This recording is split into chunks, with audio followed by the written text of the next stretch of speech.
mulla jäi siihen niinku se. Sitä ei kannata oikeesti alkaa tekemään. Joo, se ei tuntunut, mulle ei sopinut suuhun ne. Ai se toi nyt laitteet, ne on aina niinku väärän kokoisia. Niin se ei niinku ollut kertakaan, mulla tuli huono olo. Mä en tykännyt. Toi Jimi tyttö, kato se urheiluohjaaja, on ollut tämmöisestä asti hittänyt ja heittänyt ja on uimaopettaja ja ihan kuollut, menee missä vaan kato showhot.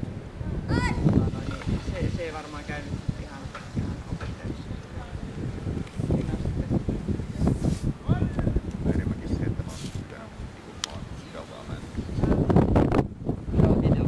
Vähän milloin työmarkkinoissa. Niin. Ja pittikö lähtee yleensä taas. Niin, se on.